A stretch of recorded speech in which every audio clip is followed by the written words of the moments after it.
जैसा कि आपको आपके स्क्रीन पे दिख रहा होगा, आज जो है इफेक्ट ऑफ इलेक्ट्रिसिटी का पार्ट थर्ड है।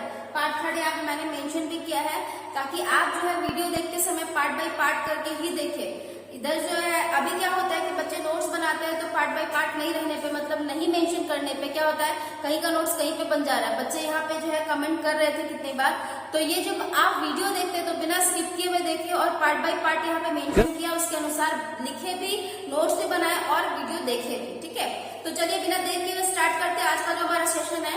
आज आपको आपके बोर्ड पे 2 पॉइंट दिख रहा होगा, दोनों इंपॉर्टेंट पॉइंट है। पहला है फैराडेज लॉ ऑफ इलेक्ट्रोलाइसिस और दूसरा है एप्लीकेशन ऑफ इलेक्ट्रोलाइसिस। दोनों इलेक्ट्रोलाइसिस से ही रिलेटेड है। ठीक है, तो चलिए बिना देर किए हुए स्टार्ट करते हैं आज का जो हमारा सेशन है। आज आपको आपके बोर्ड पे 2 पॉइंट दिख रहा होगा, दोनों इंपॉर्टेंट पॉइंट है। पहला है फैराडेज लॉ ऑफ इलेक्ट्रोलाइसिस और दूसरा है एप्लीकेशन ऑफ इलेक्ट्रोलाइसिस। दोनों इलेक्ट्रोलाइसिस से ही रिलेटेड है। ठीक है, तो इलेक्ट्रोलाइसिस में क्या होता है,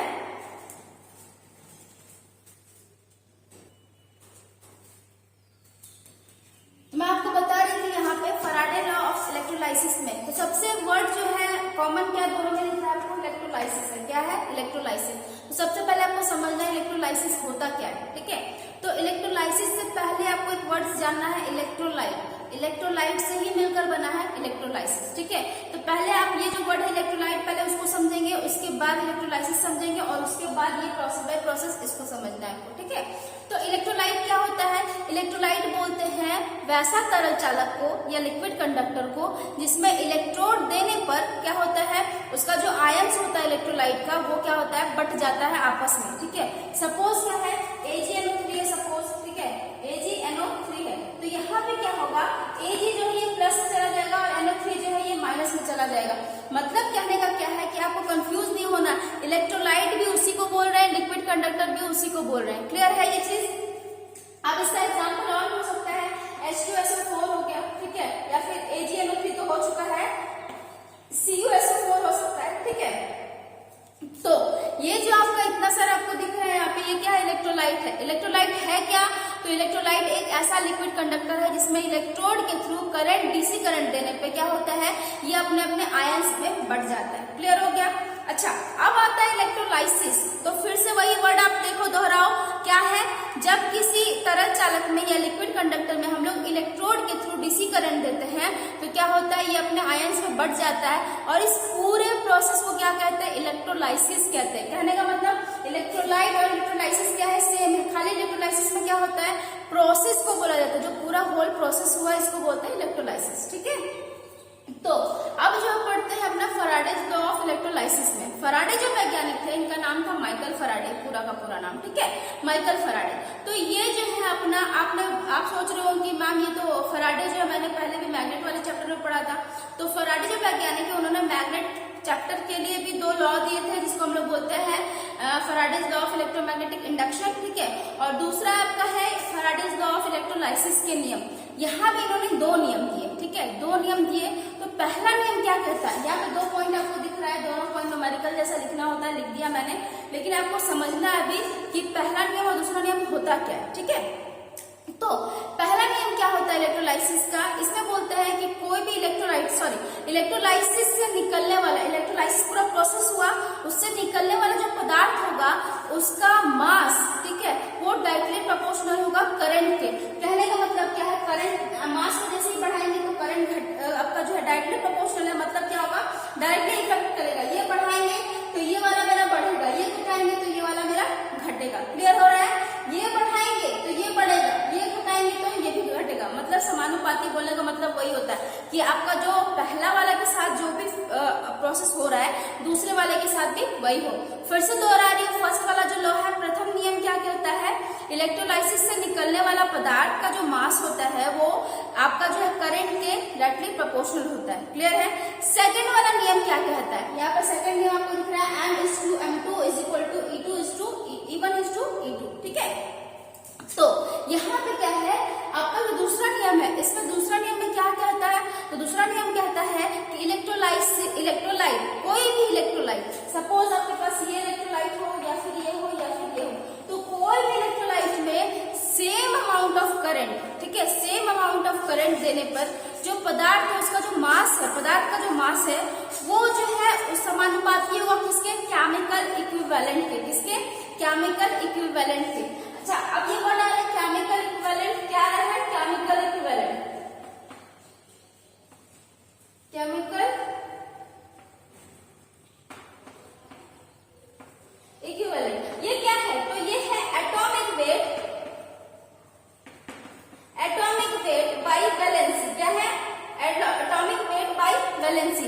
कभी भी आपको पूछा जा सकता है कि केमिकल इक्विवेलेंट क्या है, तो आपको याद रखना सिर्फ यही दो word, atomic weight by valency, इसको क्या कहते हैं हम लोग केमिकल इक्विवेलेंट कहते हैं। क्लियर है। तो यहाँ दूसरा वाला जो था ये यही था, बताया मैंने आपको कि इलेक्ट्रोलाइट, अलग अलग इलेक्ट्रोलाइट में जब हम लोग सेम अमाउंट ऑफ करंट देते हैं तो जो मेरा पदार्थ निकलता है, पदार्थ जो निकलता है उसका जो मास होगा वो डायरेक्टली प्रोपोर्शनल होता है किसके, समानुपाती होता है किसके, केमिकल इक्विवेलेंट के। ठीक है, ये केमिकल इक्विवेलेंट क्या है, तो ये एटॉमिक वेट बाय वैलेंसी है। ये हुआ दोनों नियम, फैराडेस के दोनों नियम इसी पे आधारित है। ठीक है, तो अब जो फैराडे का नियम है ये तो आपको पता चल गया, इलेक्ट्रोलाइसिस का ये दो नियम था। अब बात करते हैं एप्लीकेशन की। एप्लीकेशन मतलब होता क्या, एप्लीकेशन मतलब कहाँ आप उसको अप्लाई करते हो, सबसे पहला बात। ठीक है, तो इलेक्ट्रोलाइसिस का अप्लाई कहाँ कहाँ होता है, तो आपको पता है बहुत सारा ऐसा चीज है जहाँ हम लोग एसी करंट का यूज कर लेते हैं, लेकिन कुछ कुछ ऐसा चीज है जो हम लोग डीसी करंट पे ही डिपेंड रहते हैं। जैसे आपका ट्रैक्शन का काम हो गया या बैटरी से रिलेटेड कुछ भी काम हो गया, तो आप क्या करते हो, आपका जो है डीसी करंट पे भी आप निर्भर रहते हो। ठीक है, तो एप्लीकेशन जो हो गया आपका, एप्लीकेशन तीन टाइप से हम लोग यहाँ पे इसको अप्लाई करते हैं इलेक्ट्रोलाइसिस को। एप्लीकेशन ऑफ इलेक्ट्रोलाइसिस लिखा हुआ है, पहला है इलेक्ट्रोप्लेटिंग, दूसरा है इलेक्ट्रोप्रिंटिंग, तीसरा है आपका इलेक्ट्रोमेटल रिफाइनिंग, धातु शुद्धिकरण। ठीक है, धातु शुद्धिकरण। क्लियर है यहाँ पे।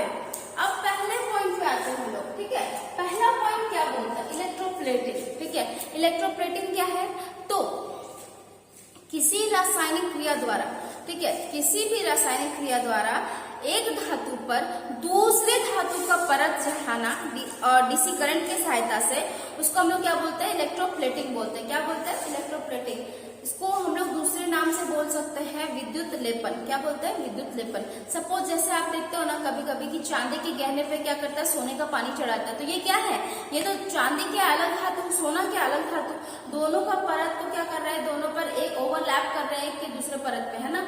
तो सपोज पहले बोलना क्या है, तो इलेक्ट्रोप्लेटिंग क्या है, प्लेटिंग, तो किसी रासायनिक क्रिया द्वारा, ठीक है, किसी रासायनिक क्रिया द्वारा किसी धातु पर दूसरे धातु का परत अगर हम चढ़ा देते हैं, ठीक है, डीसी करंट के थ्रू, तो ये क्या कहलाता है, विद्युत लेपन कहलाता है या इलेक्ट्रोप्लेटिंग कहलाता है। ठीक है, अच्छा, ये तो हो गया इलेक्ट्रोप्लेटिंग का बात। इसके बारे में डिटेल में आपको और पढ़ना है, लेकिन अभी जो है आपको सिर्फ इसके बारे में जानना है। ठीक है, अभी ये पॉइंट वाइज आपको बताऊंगी, उसके बाद जब बाद में होगा तो उसको अच्छे से और डिटेल करूंगी। ये अच्छा सा टॉपिक है जो आपका बहुत इंपॉर्टेंट है, ठीक है, जानने के लिए। अब सेकंड आता है इलेक्ट्रोप्रिंटिंग में। ठीक है, इलेक्ट्रोप्रिंटिंग में क्या होता है, पहले के जमाना में इलेक्ट्रोप्रिंटिंग बहुत चलता था, अभी जो है नहीं चलता। ये जो आप देखते हो पेपर पे जो प्रिंट होता है वो सब कैसा होता है, पहले के जमाना में जो है ना नेगेटिव, यहाँ पे खेल क्या है, पॉजिटिव और नेगेटिव का, जो पॉजिटिव प्लेट होगा या फिर नेगेटिव प्लेट होगा उसका। तो यहाँ पे इलेक्ट्रोप्रिंटिंग में क्या होता था ना, इलेक्ट्रोप्रिंटिंग में हमेशा नेगेटिव मतलब कैथोड हमेशा जो है वो या तो मोम या तो फिर प्लास्टर ऑफ पेरिस के थ्रू ही बनाया जाता था, और उसके थ्रू जो है वहां पे छापे लगाए जाते थे। जो आप बोल रहे हैं ना कि कोई एक नेगेटिव है कोई पॉजिटिव होगा तभी वो रिएक्शन करेगा। ठीक है, तो यहाँ पे भी सेम वही होता था कि कैथोड में, आपको कैथोड के रूप में हम लोग क्या करते थे, या तो मोम को लेते थे या प्लास्टर ऑफ पेरिस को, और उसके द्वारा छापे लगाए थे। इसको क्या बोलते थे हम लोग, इलेक्ट्रो प्रिंटिंग बोलते थे। जो आपका पहले का जो है प्रिंटिंग उसमें वो चलता था, अभी ये बहुत कम हो गया है। ठीक है, ये वाला प्रोसेस।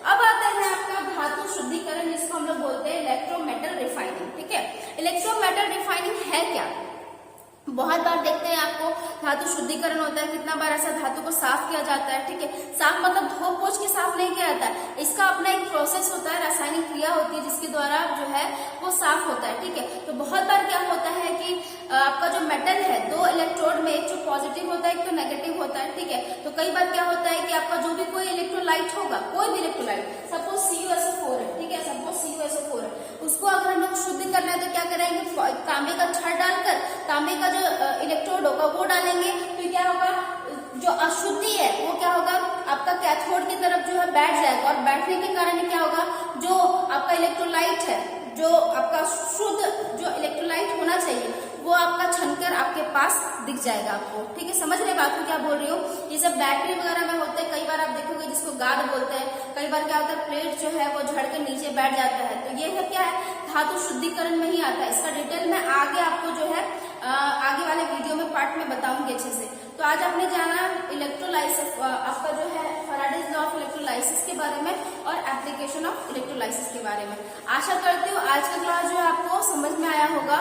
सो ये छोटा छोटा पार्ट है जो आपके लिए बहुत जरूरी है जानना।